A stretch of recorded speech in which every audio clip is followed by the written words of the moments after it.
Good morning, everyone, and welcome to this Perth County Council meeting for Thursday, November the 6th. I'm Warden Doug Kellum. I'll officially call this meeting to order. Ask the clerk to note the starting time as 9 a.m. This time, would you please bow your heads for a moment of reflection?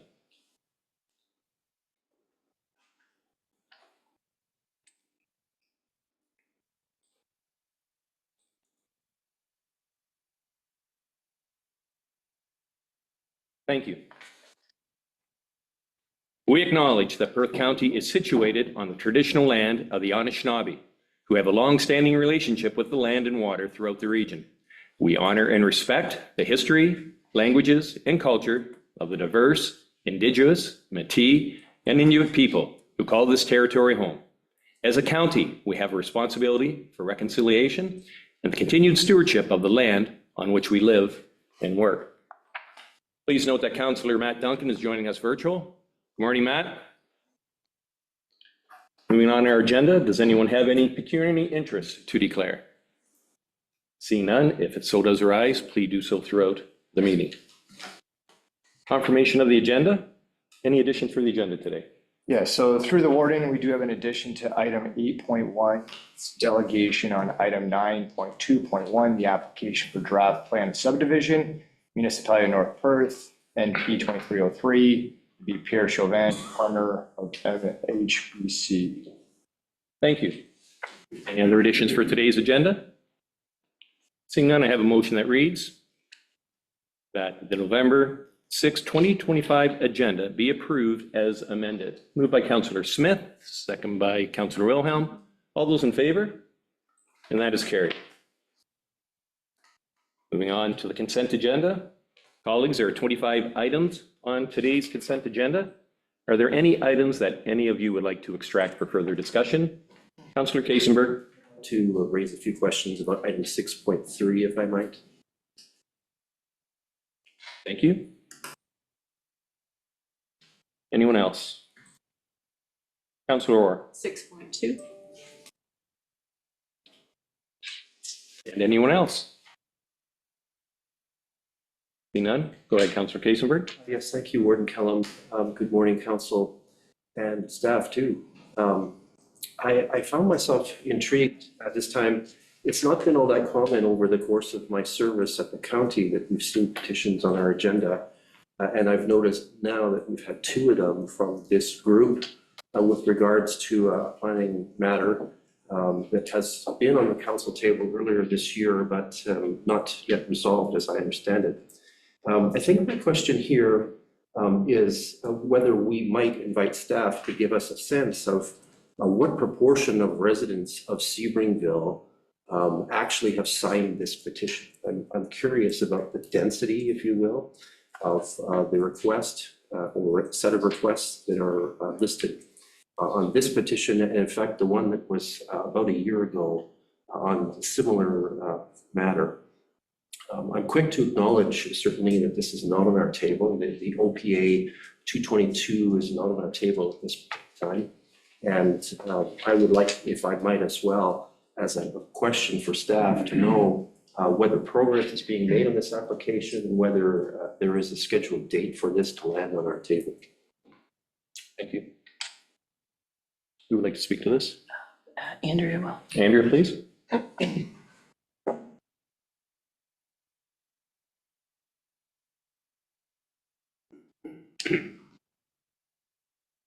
Andrea. Members of council, so this application for, or the proposal for Station Road subdivision in Sebringville includes a subdivision, an official plan amendment, and a zoning bylaw amendment. At this point in time, we do not have an application before us. There's an applications have been filed with the county. However, as council will likely recall, on June 20th, 2024, the application for official plan amendment was brought forward to council, and the direction at the time from council was to defer the application until the EA had been finalized. At this point in time, we do not have an EA that has been finalized, and therefore we don't have applications to put before council for consideration. With that, I would suggest that further discussion regarding the merits of the application cannot be considered at this point in time until we have all the information that we can present to council. Thank you.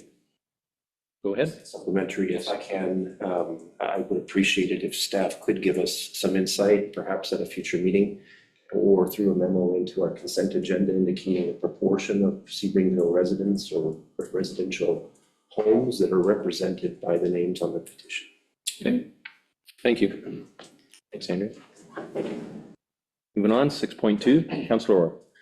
Yes, this is about the Perth County Stewardship Program Administration of the grant process.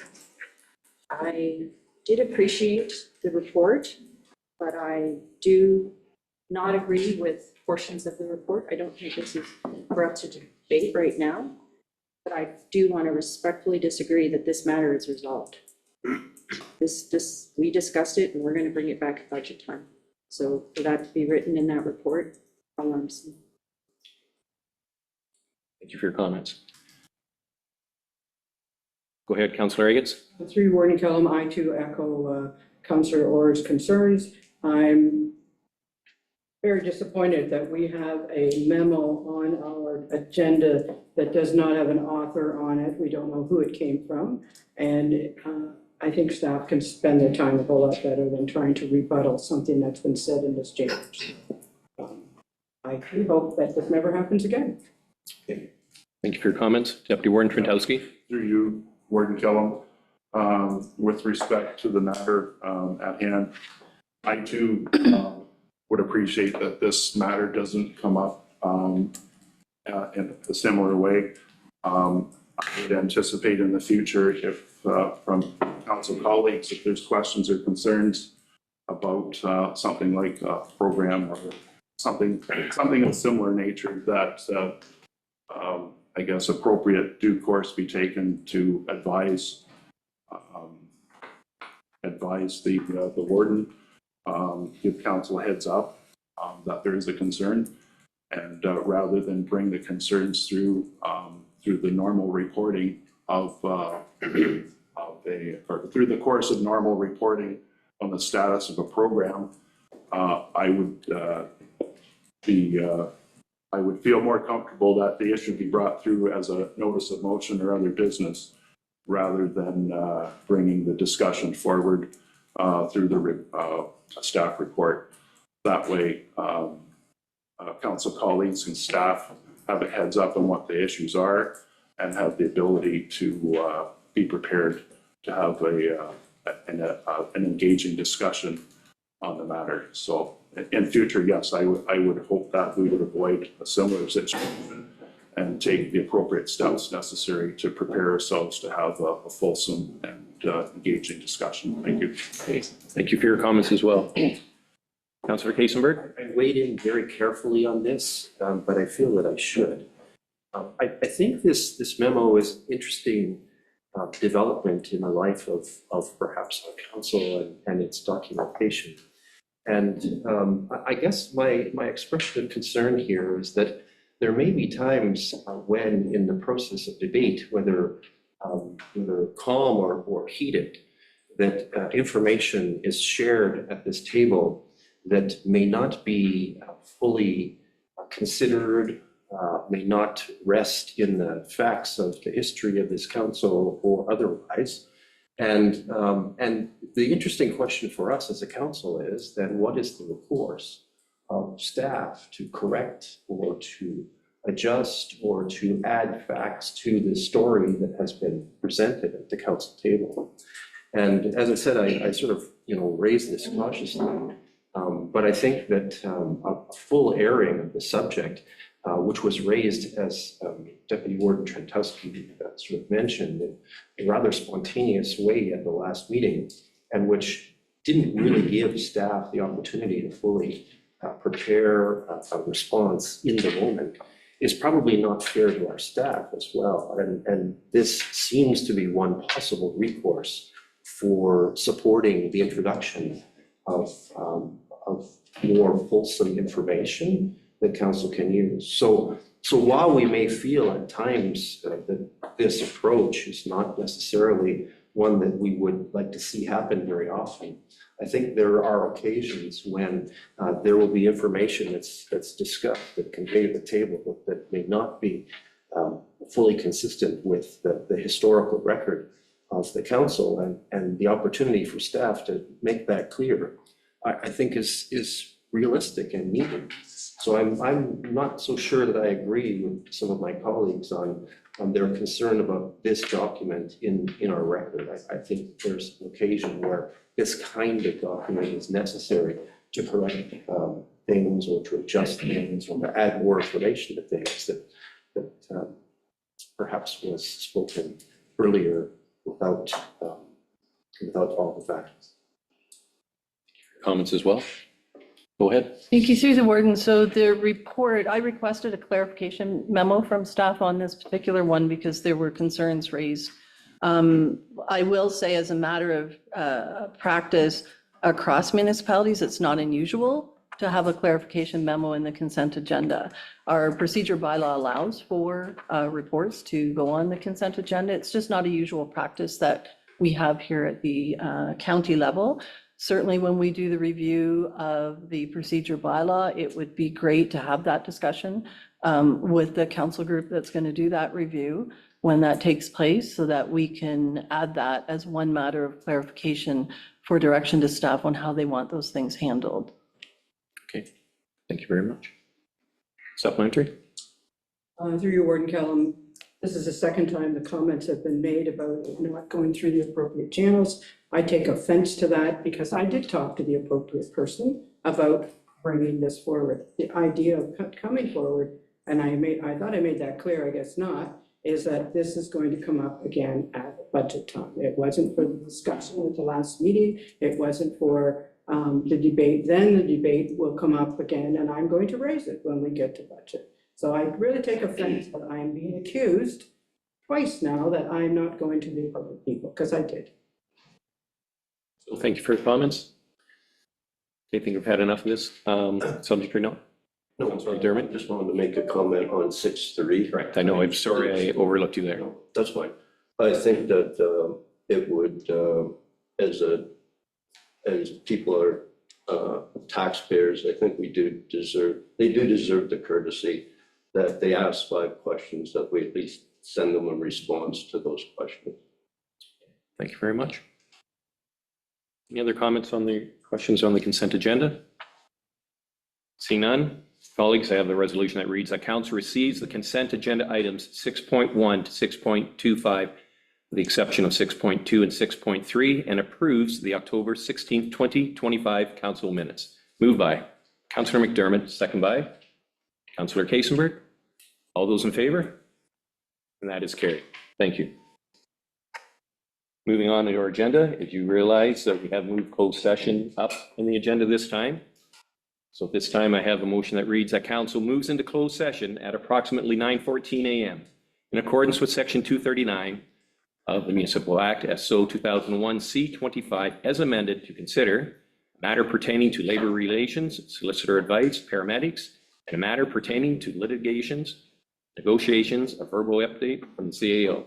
Moved by Councilor McDermott, second by Councilor Orr. All those in favor? And that is carried.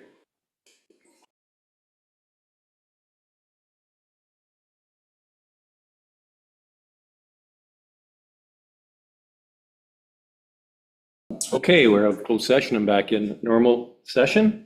Move on our agenda. We're on number 8. We have a delegation from Pierre Chavon regarding the draft of planned subdivision, Municipality of North Perth, MP 2303. Go ahead, Pierre. Welcome. Thank you, Warden Cullum, members of council. My name is Pierre Chauvin. I'm with MHPC Planning. I've been retained by the Municipality of North Perth to assist in the approvals of this plan of subdivision that's before you as item 9.21 in your agenda. I just want to take a moment to acknowledge with me this morning is Matt Robb and Sandy Little from the municipality as well. And also take a moment to thank your county planning staff for assisting in getting us to this point. I've been involved in this particular subdivision and property for a better part of almost 10 years or more, going back to the EAs and infrastructure planning that has gone into planning for this exciting development for the municipality. I think it's a great opportunity to spur on some economic development. And I've just put this image up to demonstrate how we have worked with the adjacent property. And as you know, I was representing that particular property owner, Macomb Developments, which is on the right-hand side in the yellow residential subdivision. And we worked together with the municipality to provide for interconnections, buffering, and noise mitigation. But effectively, you can see that in essence, in this one whole quadrant of the municipality, it is quite a complete community. We have schools, we have parks, we have residents, not only singles, but towns and multi-res. But we also have places of employment, commercial, all within walking distance, as well as a school for now. So I think in essence, what I really all want to show is that this is a part of a bigger picture. And it's certainly something to celebrate. And I'm here to support the recommendation from county staff. And I hope that county council does as well. Thank you. Thank you. Colleagues, questions or comments for Pierre while he's here? Go ahead, Deputy Warden. Thanks, Warden Kelvin, through you. Thanks, Pierre, for the presentation. I guess one question I've had all along, and being that you're here today, I'll ask it. Like on the original landscape, there's the, and probably in the reports as well, there's a significant, well, there's a growth of trees and a pond. And I'm just curious from a, let's say from a planning and engineering perspective, was there any consideration to try and incorporate those features into this design? And what are the challenges what would be the planning and engineering challenges to be able to try and incorporate natural features as opposed to removing them and trying to replace them with something equivalent? If you, I'll say man-made construction. Can you offer a bit of perspective on that for, I guess, for my benefit, and I guess for anyone else that might have similar thoughts? Thank you for the question through Mr. Warden. I don't know if I could put the image back up, but it's really the feature you're talking about really in the center of the property and straddling both the residential and commercial pieces. And a couple of things I would note: it was never identified as a natural feature in any higher level policy documents. It's not identified, it was never identified as a significant woodland or woodlot or wetland, and even regulated by the Conservation Authority. We had looked at a plan to incorporate that feature, and given its location, can I almost see if you can move your cursor? And I can stand up. Oh, there's also this, technology. That one. So it's right about here. You can almost see that contour level. It's kind of straddling both properties. And it did create also a bit of an awkward situation with respect to the industrial lands and what you're left with, and to work around that, not to mention what it would do to the residential lands. So in terms of the fact that it wasn't significant, identified as significant, granted it is a feature, it is human-made.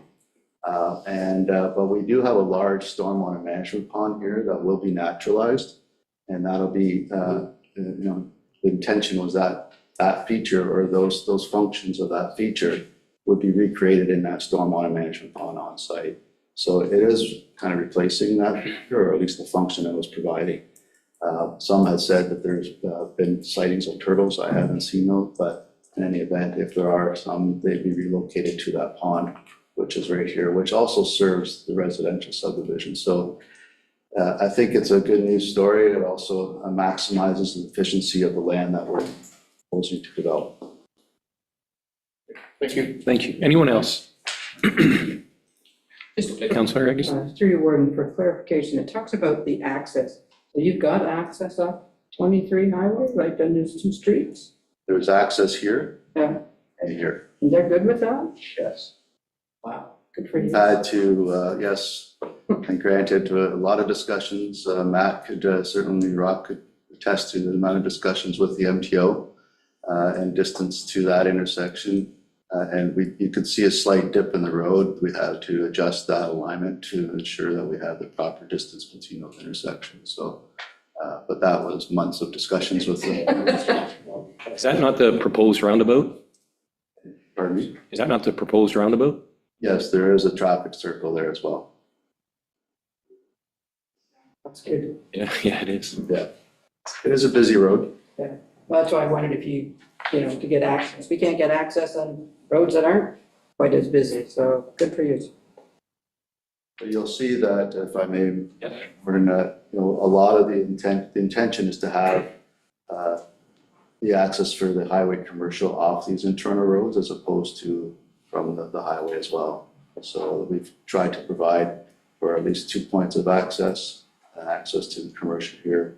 With the storm on the pond, we could have made a road, included a road, but that was also a lot of lost land for a road. So the intention, though, bottom line is that there's not going to be physical access from the highway commercial uses to the highway. It'll just be from the internal roads. Hi, Deputy Warden. Yep, thanks. John, through you, here in response, your response to Councillor Agat's question about discussions with the MTO taking many months. Are you at liberty to say what impact that had on the progress on the rest of the planning and execution of this subdivision? I'm just curious what the impact was trying to get a decision on what would be a significant feature being the roundabout and the access onto the highway. So If I understand the question to you, Warden, what was the impact of? but the time, like the timing and to coordinate all of your other planning activities. If you recall, we came forward with the makeup subdivision almost a year ago. And at one point, we were tracking these two subdivisions concurrently and then had to delay bringing forward this subdivision because of those discussions with MTO. So it was better part of definitely over 6 months, almost a year. Okay, thank you. Anyone else? See none? Thank you for your delegation. Good. I have a resolution that reads that council receives the delegation item 9.2.1, application for draft plan of subdivision, Municipality of North Perth, MP 23-03, Pierre Chauvin, partner, MHBC, for information. Moved by Councillor Kasenberg, second by Councillor Agats. All those in favor? And that is carried. Thanks again, Pierre. Moving on our agenda, 9.1, new health and safety policy. I believe Crystal's doing that.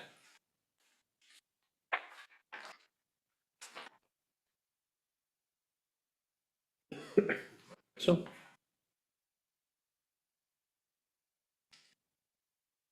Good morning, Warden Kellum and members of County Council. The report before you outlines our new health and safety policy on designated substances, which was developed to ensure compliance with Ontario Regulation 49009 and to strengthen our commitment to workplace health and safety. The policy outlines responsibilities for identifying, assessing, and controlling designated substances that may be present in our workplace. The policy aligns our practices with current legislation while providing direction for supervisors, staff, and contractors. A consultation for this policy was completed with other organizations, our health and safety representatives, management, and our facilities teams. And the policy has been reviewed to ensure it reflects our current practices and operational needs. At this time, I am seeking acceptance of this policy as written so we can move forward with implementation and communication across the organization. Thank you, and I welcome your questions. thank you, Crystal. Council comments or questions at this time for her? Seeing none, motion that reads that council receives the health and safety policy designated substances policy report and that council approves the health and safety policy on designated substance policy report. Moved by Councillor Orr, second by Councillor McKenzie. All those in favor? And that is carried. Thank you. Point 2.1, planning services. I believe Nathan's coming.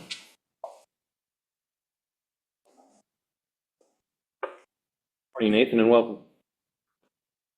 Thank you, Warden Kellum and members of County Council. I do have a short presentation to review the planning file NP 2303, It's associated with the North Perth Plan of Subdivision.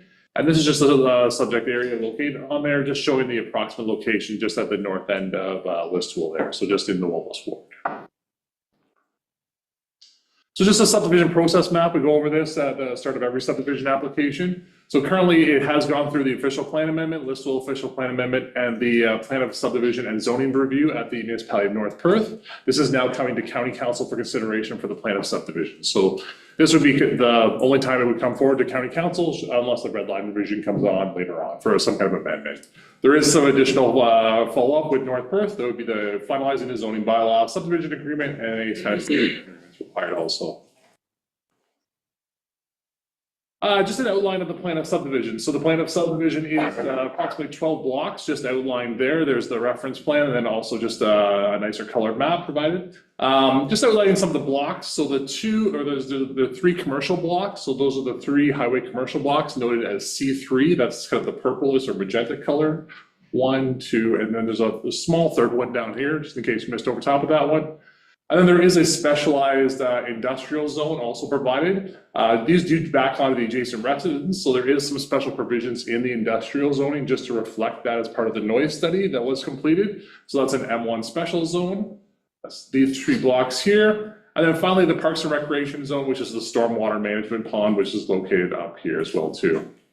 Just in reflecting in Pierre's comments about highway access to 23, there is 1-foot reserves located on these commercial blocks just to prevent any kind of future access for accessing on 23. So that doesn't allow them just to pop an entrance lane if they wanted to put it in there. They do have access from the internal streets in the subdivision. Area showing the subject rezoning. So it is the M1-6. So I'll just highlight that one, the specialized light industrial zone. Those are the provisions that are outlined in that special zone. So that does reflect the noise study that was completed directly adjacent to the residence. So all the uses have to be enclosed. There is no outdoor storage permitted. Visual and sound screens on the property as well. And then no loading facilities can be adjacent to the ready. So they're not hearing backup beepers. They're not hearing the doors opening and closing, etc. So there is a consideration for a berm to be located, but there's also the follow-up for any of those additional residents that they move in there to do a noise study to show that their noise is not as heavy a use, so it'd be minor in nature. And then Mr. Chauvin just previously highlighted this as well too. This is a nice aerial photo or an image of it has been done up just to show how the 2 communities are connected to that. These are part of a previous application through Macomb Developments and now North Perth. So this was looked at fairly jointly, both through the study submission requirements as well as the environmental impact studies and EA requirements. So looking at these 2 areas jointly to move forward on this. I just want to highlight some of the larger studies that were completed over the last, I'll say 10 to 15 years as part of supporting this plan and getting this forward. So there was the North Perth Master Transportation Plan that was recently adopted at North Perth Council and brought forward for that. The Northeast Master Servicing Plan, so this was a longer term study looking at the stormwater management and also the servicing connections, both with sewage and water going through there. So there is a sewage pumping station requirement as part of this application. And then also just to highlight the County of Perth official plan. That was a larger application, undertook over 10 years or so to look at bringing this forward and moving this into the settlement area for Listowel. Specific to the site, archaeological study was provided, environmental impact study, functional servicing and stormwater report, geotechnical report, noise study, transportation impact study, and then also planning justification report supporting the application individually. In the draft plan conditions, there are 28 conditions listed. The subdivision agreement, which outlines that's a requirement as part of all subdivisions. MVCA and the Canada Post and Utilities have all requested conditions be included on there, both with outletting and easements. MTO has come back with a condition just requiring the dedication of a block to the municipality of North Perth. I will note, just for council's consideration, they have just actually even, I think yesterday or the day before, provided an update to that. They're asking for 10 meters instead of 8 meters. That does change things slightly, but very, very small. So it doesn't really change the overall function or service of the plan, just a small adjustment to the size of that block. There's a fencing and lot demarcation requirement for on the stormwater management pond. And then as per all the rest of the subdivisions, there is the requirement for available services to be provided. Just an aerial, just an image looking from Highway 23 onto the property there, just last year. And then we have included for the Enbridge easements, the MVCA permit, there will be a permit potentially requirement for the stormwater outlets. So as part of the consideration, it has to receive legal outlet into a water course or municipal drain. So that's what's regarded a part of it. And then MTO has requested the road widening transfer to North Perth. Just to highlight some of the previous comments. So we did recirculate the application again in the past several months to all the adjacent residents and agencies. We did not receive any additional comments. So these are comments that were just related to the official plan amendment that we're just carrying forward. There were some concerns related to wildlife, specifically ducks, geese, and deer. Once again, the EIS did look at that area of property. There was nothing there that met the relative significance. That pond was fairly isolated. It wasn't connected up to a larger natural system, which we like to see. So like typically we like to see those features connected to the water courses or other kind of natural features to make a larger connected community. So it was a fairly isolated feature on the property. It is supported through the County of Perth official plan, both with the local official plan amendments and now the current County of Perth official plan. The zoning bylaw and subdivision are currently ongoing and it would be brought back to North Perth Council. And then there is this note that it would be returned to North Perth Council for final consideration of the zoning bylaw. Therefore, that's the end of my presentation. County staff are recommending that Perth County Council approve plan of subdivision NP 2303. I'm happy to address or answer any questions at this time. Thank you, Nathan. Questions or comments for Nathan? Deputy Warden Trentowski. Thanks, Warden McKellum, through you. Thanks again, as always, Nathan, for a thorough, detailed report. Question is, you mentioned the Conservation Authority permit would be required for the water outlet, stormwater outlet. I guess my question is, you anticipate that to be a routine permit submission and review process? And I guess the second part of that question, it would be handled, you're anticipating that permit request be handled in a timely manner. It won't take 6 to 12 months to handle that. Through the warden, the Conservation Authority has been engaged throughout this discussion, so they are aware that this application would be coming forward and haven't raised any concerns. I would note the Conservation Authority Act is being looked at and considered, so hopefully that takes into consideration and maybe there's some consideration for that moving forward as opposed to that change happening. But we have, Conservation Authority has been actively engaged with this. Maitland Valley has been quite aware of this application to file, providing comments throughout and responsive. So no concerns have been raised as far as outlets. So my understanding would be, I'll say fairly routine, but once again, that would be up to them to evaluate too. So thank you. Good, thank you. Anyone else? Seeing none, resolution that reads, that council receives the application for draft plan of subdivision, Municipality of North Perth, NP 23-03 report, and that council approves the application for draft plan of subdivision submitted by MHBC Planning Limited on behalf of the Municipality of North Perth for lands described as Part Lot 24, Concession 2, Wallace Ward in the Municipality of North Perth, subject to the recommended conditions in the report. Moved by Councillor Duncan, second by Councillor Kasenberg. All those in favor? And that is carried. Thank you. Thanks again, Nathan and Pierre. Moving on to our agenda. 9.2.2. The approved county official plan summary. Maria.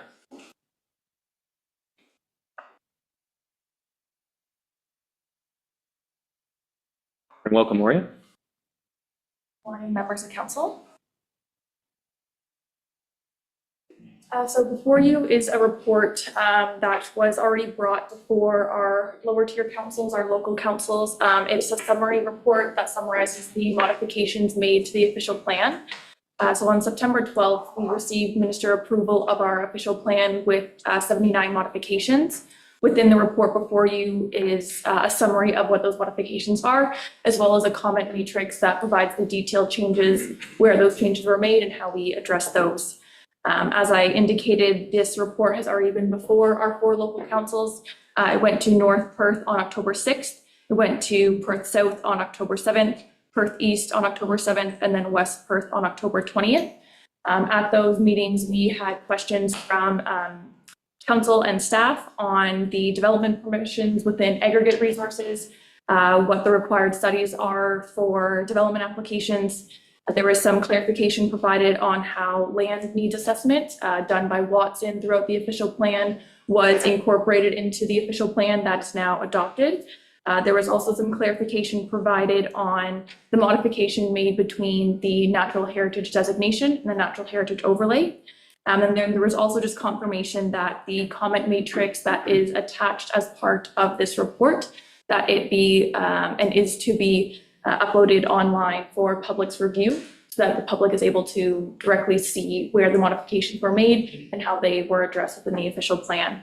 As most, or if all of you have already seen this report and a presentation on it, I'm just going to keep this presentation quite short and succinct.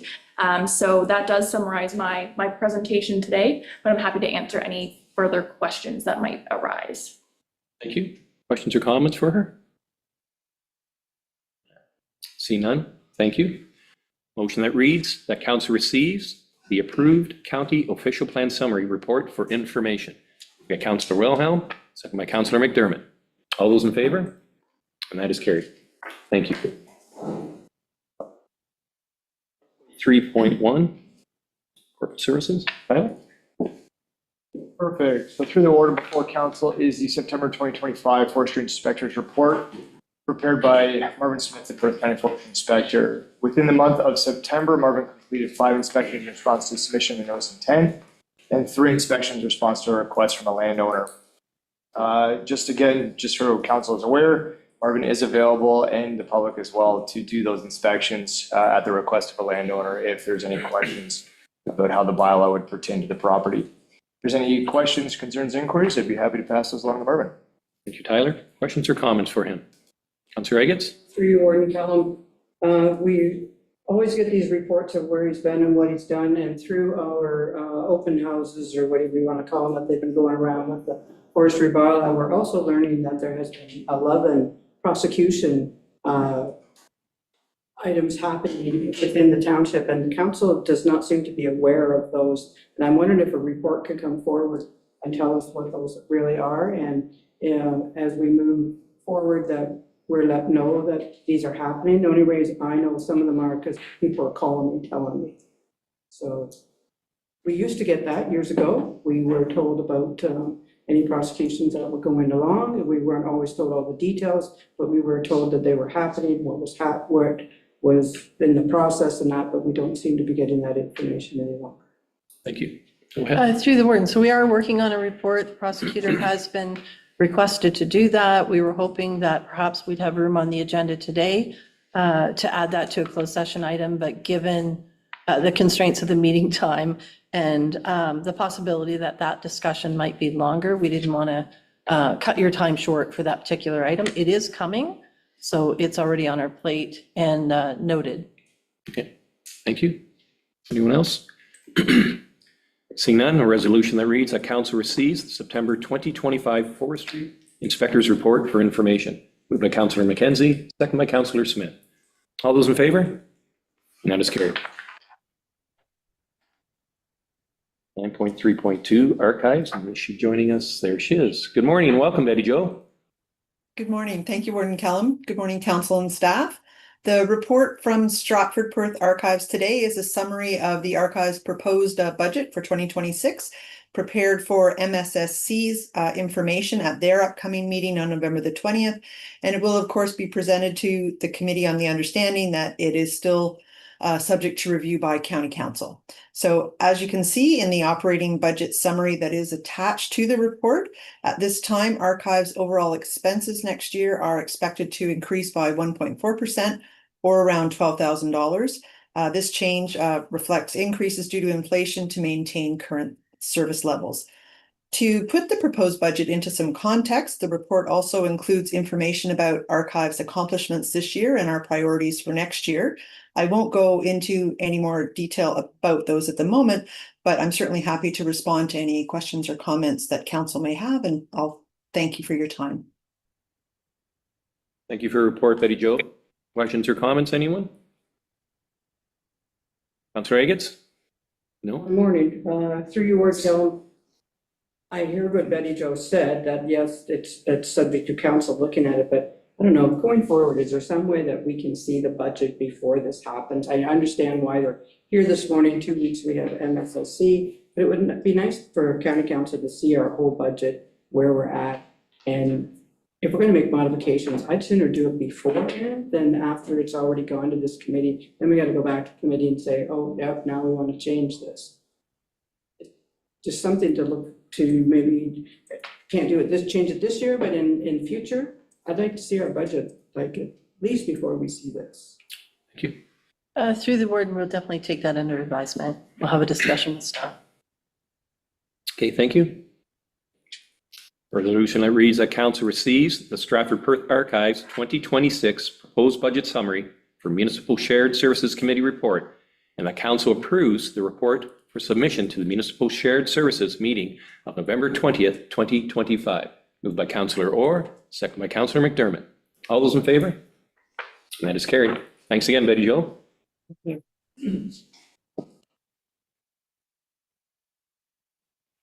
8.3.3 POA, and I believe Stefan is doing. Welcome again. Councillors.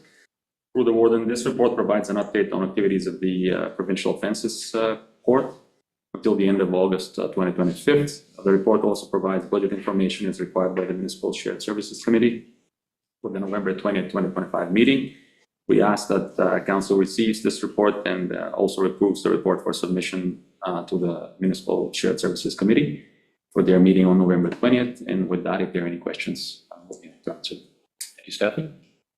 Questions or comments for him? Being none, motion that reads that council receives the POA Court Services Budget Report for MSSC and Operational Update report, and that council approves the report for submission to the Municipal Shared Services Committee meeting of November 20th, 2025. Moved by Councillor Kaysenberg, second by Councillor McDermott. All those in favor? And that is carried. Thanks again.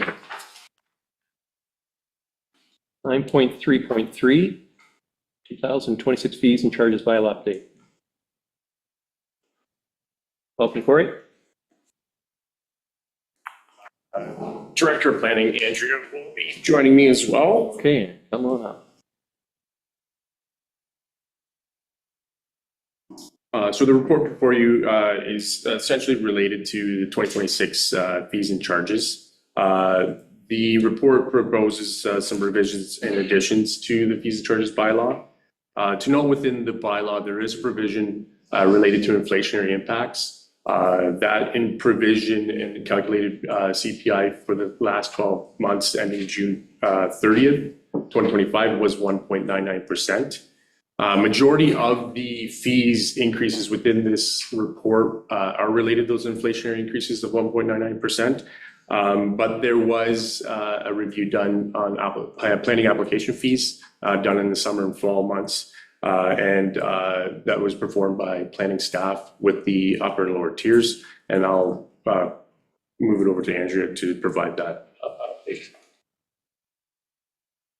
So as Corey indicated, a number of the application fees only increased by the cost of living.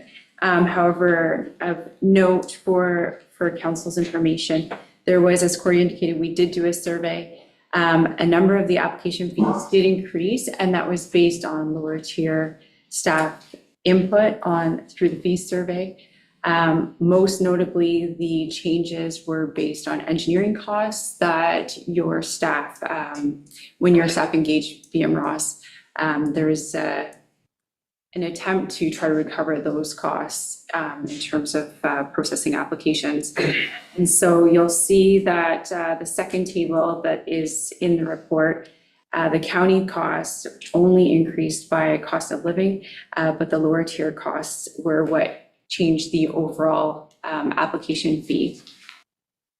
And then in addition to that, we have the third table in the report shows 3 other applications that we changed. And those were because the county hadn't been collecting fees on those ones up until what we're proposing. In addition to that, the lower tier staff recommended that with site plan control applications and amendments based on the amount of work that staff were putting into the amendments, that the fee should be the same. So that's why you'll see that those two are together in that part of the table. The last thing I wanted to know is a new fee that we're proposing with respect to the provincial planning statement that was released in 2024. Private owners are now allowed to submit applications to amend the settlement boundaries. And that hasn't been something that has been considered in the past.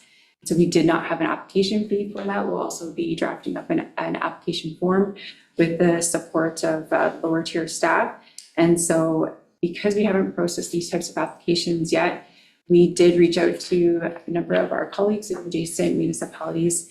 And at this point in time, what adjacent municipalities are suggesting to do is to charge double the cost of an official plan amendment.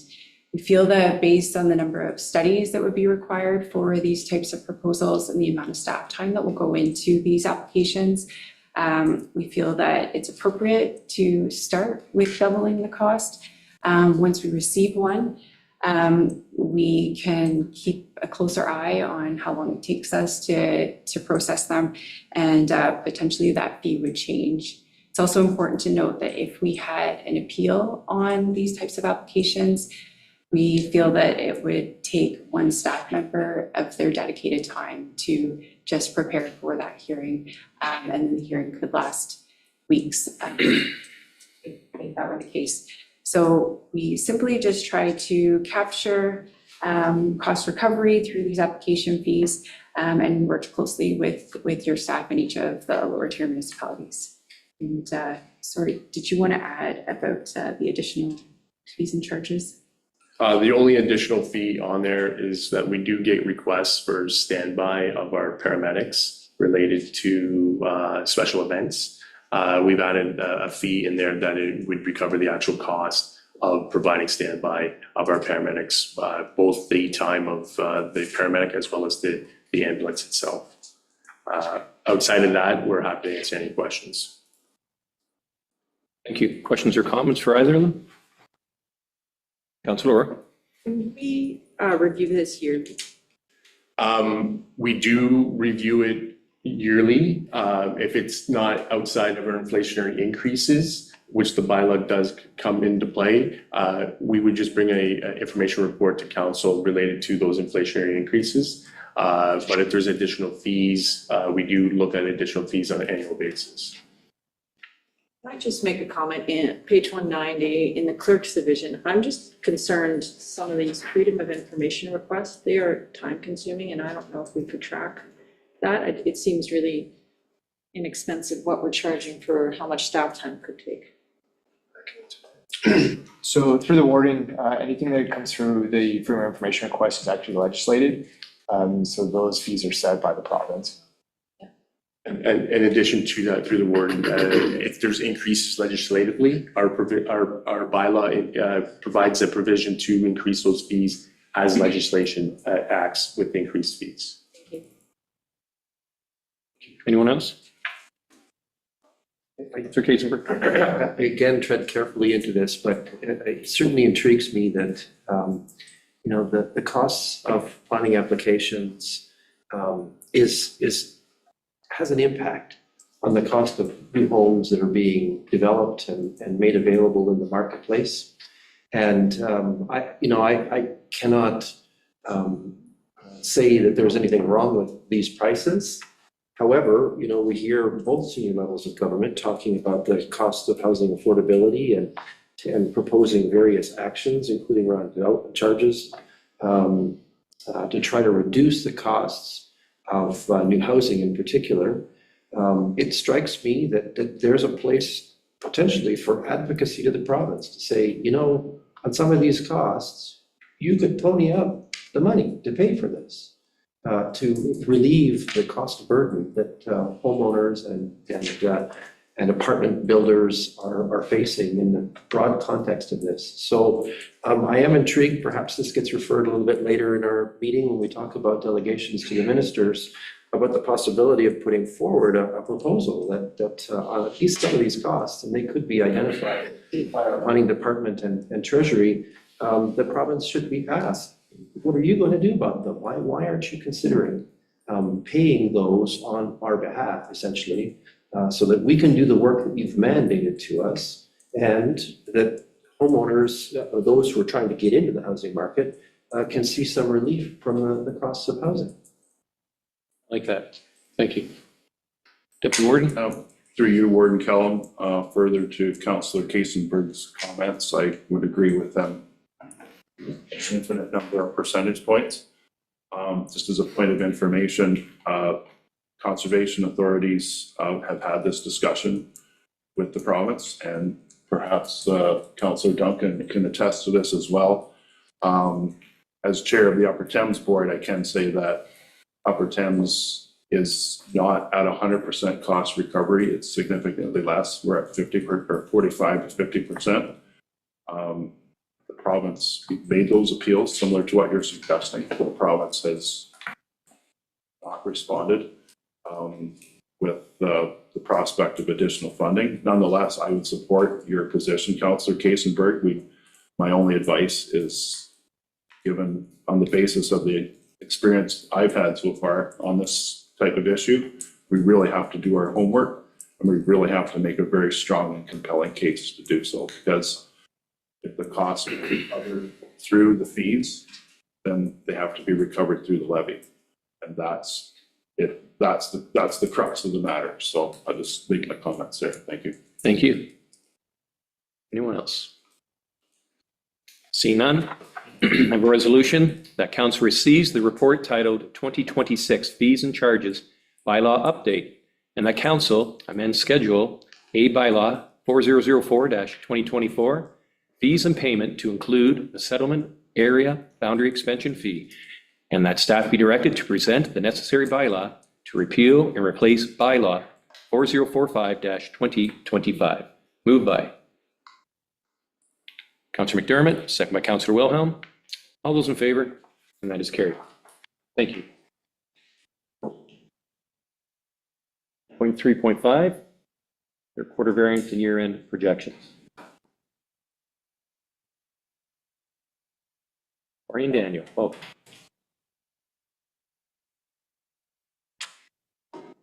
Thanks, Warren.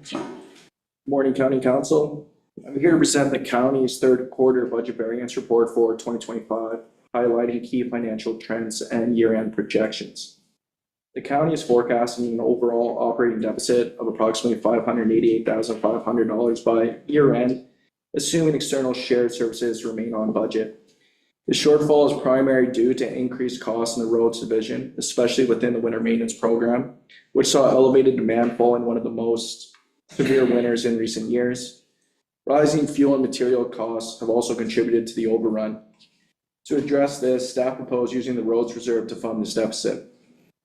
Capital expenditures are projected to reach approximately $9.6 million, or 88% of the approved budget. While some public works projects are still in progress, we anticipate an underspend of approximately $463,500 on road projects and a $306,000 surplus from a deferred culverts project. Unspent funds will be carried forward into 2026 to maintain infrastructure commitments. Most other county divisions are projecting surpluses, reflecting disciplined spending and strong financial stewardship. Staff will continue to monitor performance and adjust forecasts as needed. Future budgets will focus on replenishing both the winter maintenance and roads reserve to support long-term sustainability. Thank you, and happy to answer any questions. Thank you, Daniel. Questions or comments for them? Councillor McDermott. On the roads, what approximately would be left in our reserves if you use some of the reserves to cover the deficit for the roads? I'm sorry. Through the warden to Councillor McDermott's question, there will be around $800,000 remaining in that roads reserve. Anyone else? Seeing none, motion that council receives the third quarter variance and year-end projections report for information.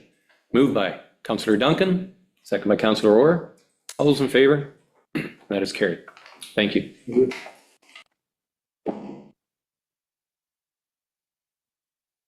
On 9.4.1, Municipal Shared Services Paramedic Budget Update.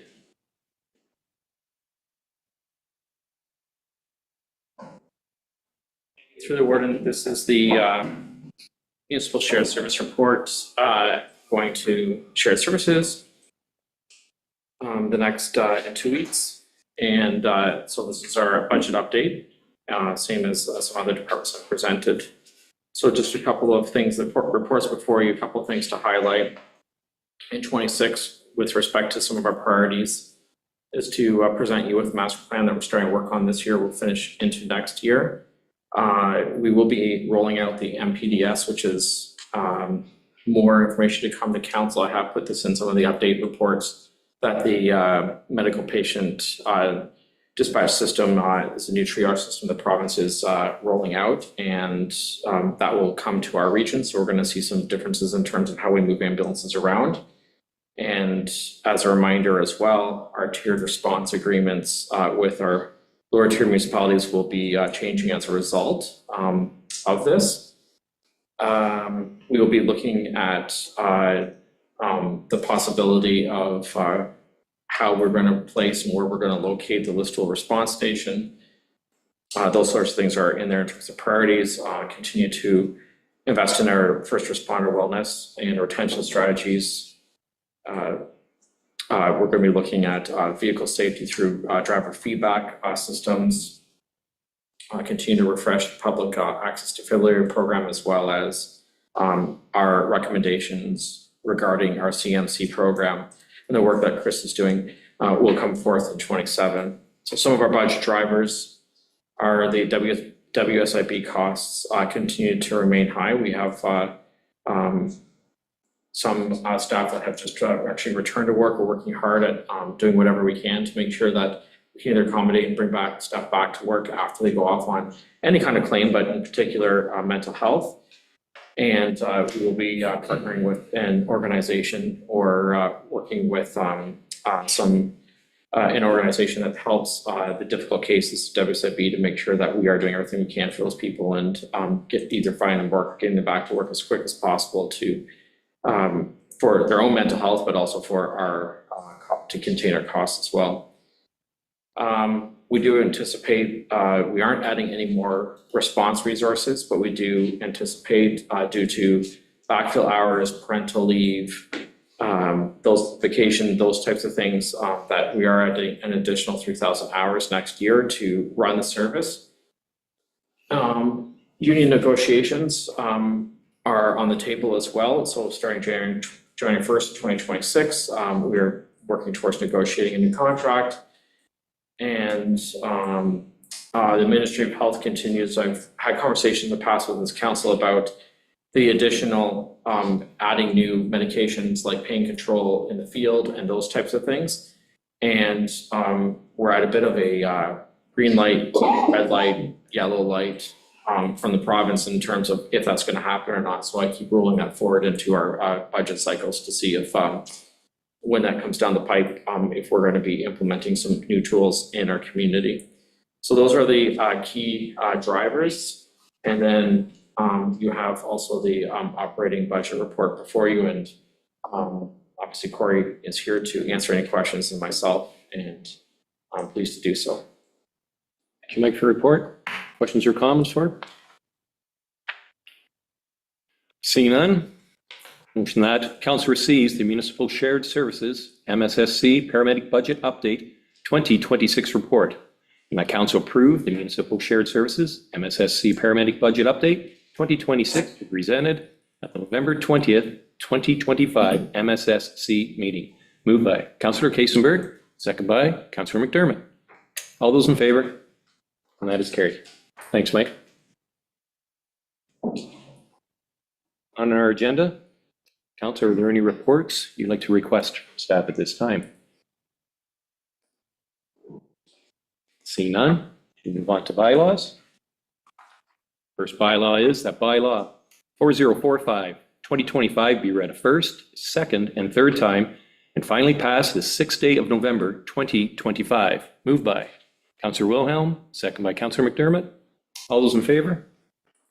And that is carried. Second bylaw, that bylaw 4046-2025 be read a first, second, and third time, and finally pass the 6th day of November 2025. Moved by Councillor Duncan, second by Councillor Orr. All those in favor? And that's carried. And the final bylaw. Sorry. Yeah. Oh, sorry, we did only have two. Thank you, that's why you're beside me. That's right. That's good. Thanks, Tyler. Councillors, anyone wish to give a notice of motion at this time? Seeing none. Any other business? Seeing none. We'll move on to Roma 2026 Minister Delegations. I believe Lori's going to start, and then Dean or Lori? Start with Dean. Start with Dean. Okay, thanks, Warden Kellum, through you, council colleagues and staff, for the upcoming Roma conference in January next year. I'm seeking your suggestions and support for a delegation that I'd like to propose that the county make to the appropriate minister or ministries. What it is, seeking support for enhanced value-added food processing capacity within our region. That would align provincial policy and investment in the region's proven strengths to deliver meaningful economic, employment, and food system benefits for Ontario. Perth County is firmly embedded in Ontario's agri-food economy with strong outputs in dairy, beef, cattle, hogs, poultry, grain, and oilseed production. The purpose of the delegation would be to propose a Southwestern Ontario value-added food processing pilot fund or similar, in which Perth County and similar regions could participate. The aim is to identify, fund, and monitor a small number of value-added projects across dairy, meat, and grain sectors to demonstrate replicable models. That's the essence of the delegation and the message that the intended message to deliver towards the province to see if any support can be generated from the province.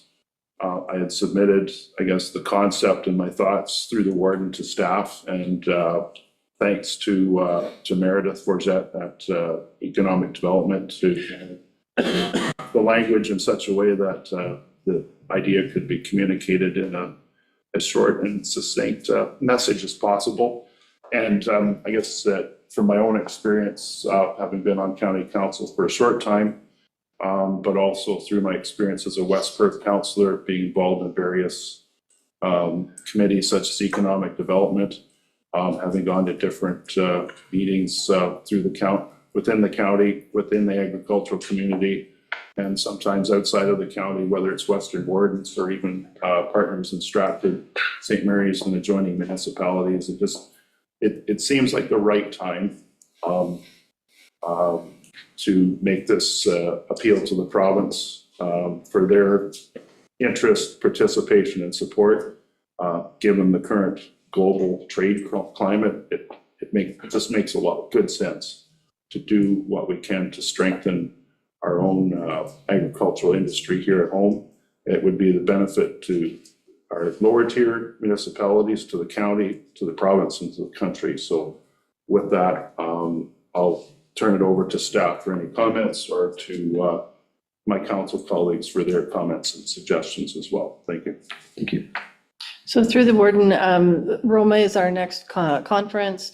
I believe it is next Tuesday. We have to submit any requests for delegations. So certainly we'll be proceeding to submit that. We will let you know if we're successful in getting a delegation. Often we don't hear about any approvals to meet with the ministers until about a week prior to, but there'll be a great deal of detail that goes into a brief, and that will be shared with county council as soon as those are done, so that you're well informed on it. And if there are other delegations that you'd like us to proceed with, we would really appreciate that information right now.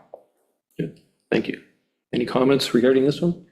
Councilor Orr, we'll start with you. I 100% support that delegation. I would also like to ensure that Meredith Forget is at that table. She's important to us. She knows some of our background, travels around the world.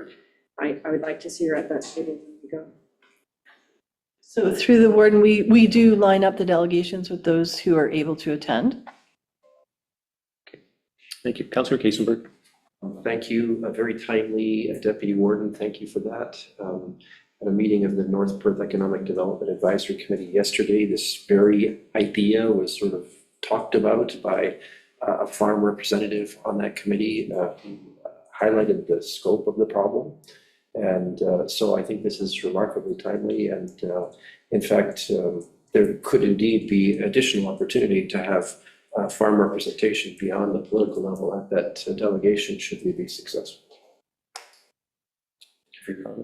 I'll add on what I suggested during our session just a bit earlier with regards to planning and planning fees, and perhaps encouraging the province to consider a different deal with regards to those might be a worthy topic for delegation in January at the normal meetings. And I would certainly encourage council to consider whether we should put in for that. Thank you. Councilor Higgins. Through you, Warren Kellam, what kind of projects are we looking at? And have we consulted with the dairy, the pork, the different commodities, just to see what they're after? Sorry. Go ahead, Lorraine, I think. So through the warden, when we haven't developed each one of those projects yet, but we do have information in terms of what those groups do and the capacity that they need. It could be regulatory in nature, but I will pass it on to Councillor Trentowski for any additional details. Okay, through you, Warden Kellam, there's more detail, and like that's the overview. There is more detail forthcoming. To your question of have we consulted? No, not yet, but that was always the intent. The intent was to bring it before council first, and then pending, acceptance or confirmation to proceed further, then we could proceed to reach out to the various producer groups within the county, all the groups that I mentioned in the synopsis, to get their find out more specific details, because you're quite correct. My experience from a previous delegation, once you get in there,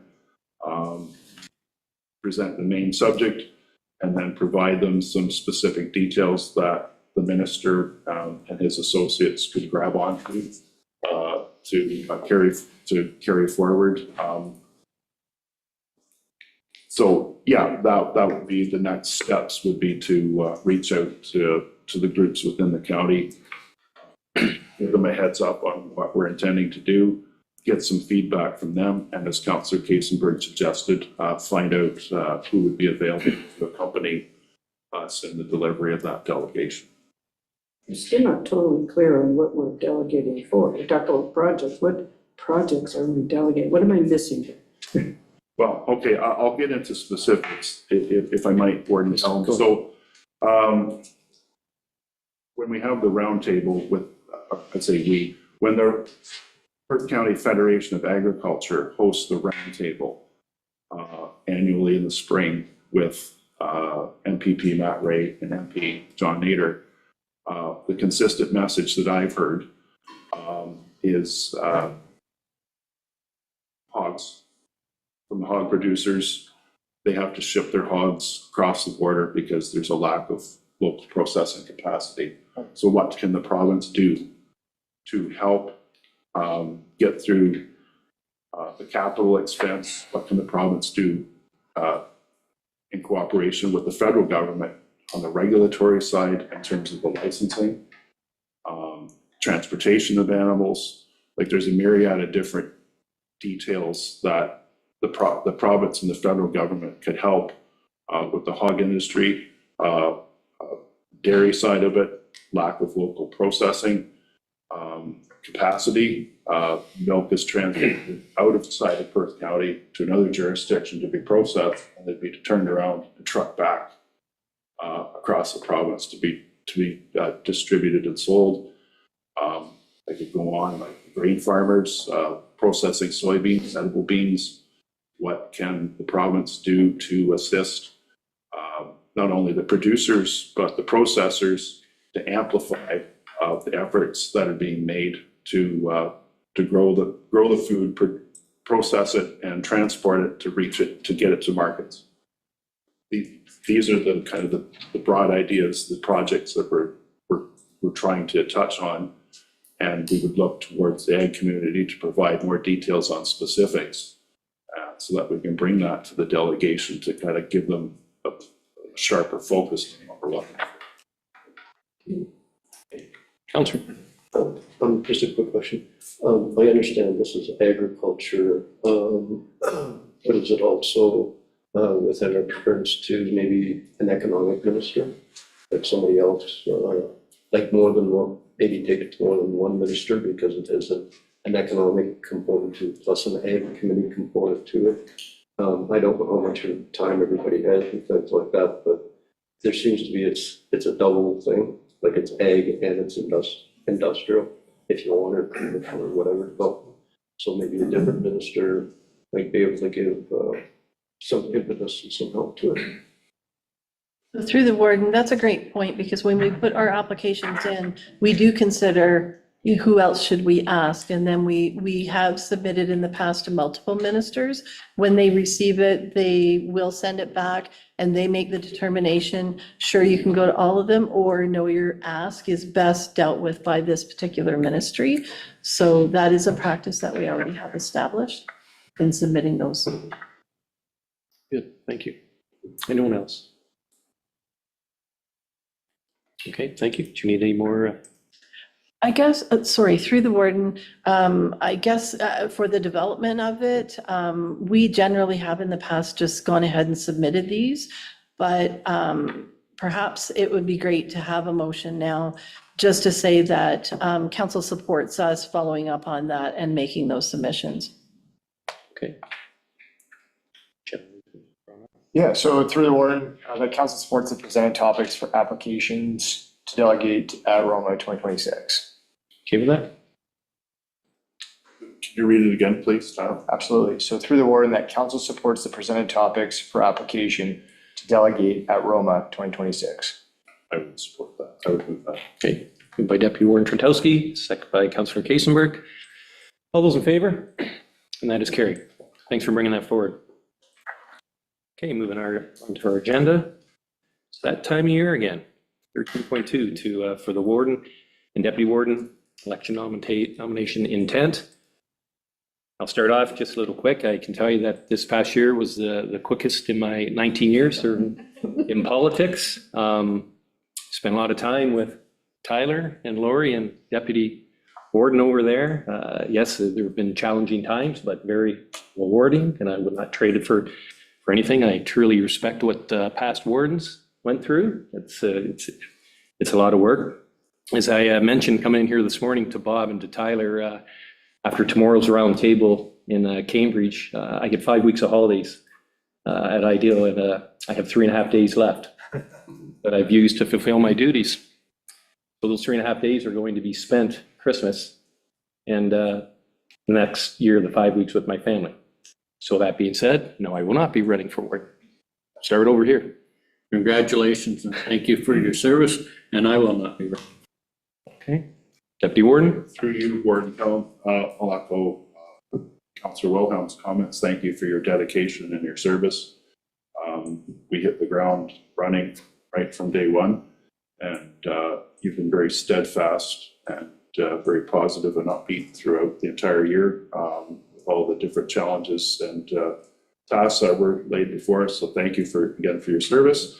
And at this time, I would like to declare that my intent to seek the position of warden for Perth County. Thank you. Thank you. Councillor McDermott. Again, I would thank you. You've done an absolutely great job. It's been a great pleasure working with you. And I will not be seeking the position of warden. Councillor Higgins. Thank you, Doug, for all that, excuse me, you have done in the past year. I get it. You are a very busy man. We can see that from where you've been. You represented the county very, very well. And I'm not going to seek election either, so thank you. Thank you. Councillor Kaisenberg. And I'll add to the congratulatory efforts to you, Doug, over the last year. You've afforded yourself with great distinction, I think, and we appreciate your service. Also, I will not be seeking wardenship. I do intend to retire at the elections in 2026. Thank you. Councillor McKenzie. Everything's pretty well been said, but yeah, I guess in a way I'm disappointed that you wouldn't consider a second term. You've done an excellent job, Doug. I find that your quiet nature and laid back style has just been a pleasure to deal with as a counselor and to witness you in action. Certainly a pleasure. And it's just been enjoyable to work with you as you've gone about being our warden. Very proud. Thank you. Councillor Orr. Thank you, Doug, for your service. I echo all of these comments. You did represent us well. Thank you for your service. And I will not be running for warden. Councillor Smith. Yeah, again, echo everyone's thoughts. Congratulations, Doug, on a great term. At this time, I'm not going to be putting my name forward for warden or deputy warden, but I will be perhaps seeking that in the future once I'm around this table. Thank you. Councillor Duncan. Thank you, Warden Kellum, and I'd like to echo everyone else's comments. You've done a stellar job as warden over the last year, and like Walter said, I'm kind of disappointed to not see you stay in the seat, but sounds like we have an interested party that wants to take your job, so I will not be putting my name forward for warden. Thanks, everyone. Thank you. Now move on to deputy warden. I will not run for deputy warden. Councillor Ilhan. Aye. Okay. You've heard from the deputy warden. Councillor McDermott. I will not be putting my name forward at this time. Thank you. Councillor Higgins. Just Councillor Kaisenberg. Councillor Orr. I would be interested in running for deputy warden. Thank you. Councillor Smith. Not interested to hear. Thank you. And Councillor Duncan. At this point, I'm not interested in running for deputy warden. Okay. Thank you. And again, thank you everyone for your comments. It's been a pleasure and great memories.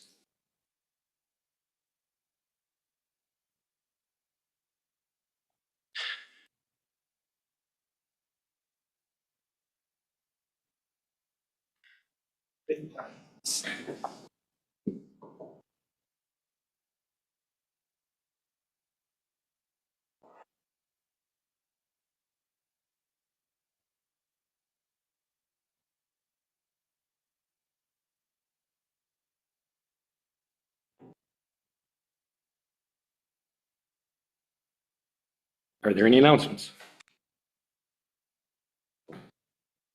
Who goes first? Okay, I know you all have your own Remembrance Day services, but I just wanted to mention a special one at Rannoch that will be held on Sunday at 1:30.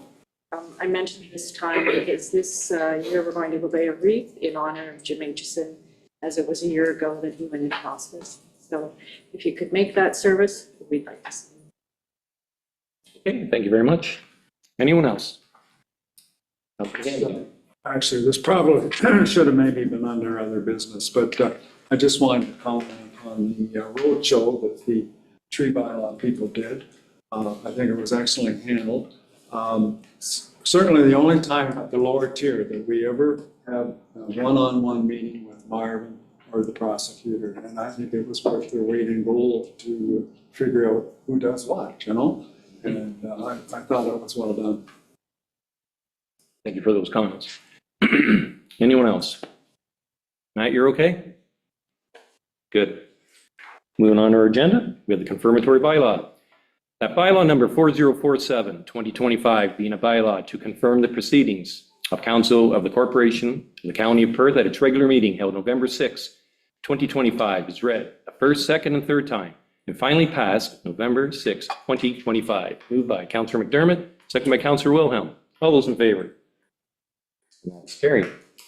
And finally, that the council meeting be adjourned at approximately 11:33 a.m. Moved by Councillor Kasenberg, second by Councillor McKenzie. All those in favor? And that is carried. Thank you. Enjoy the rest of your day.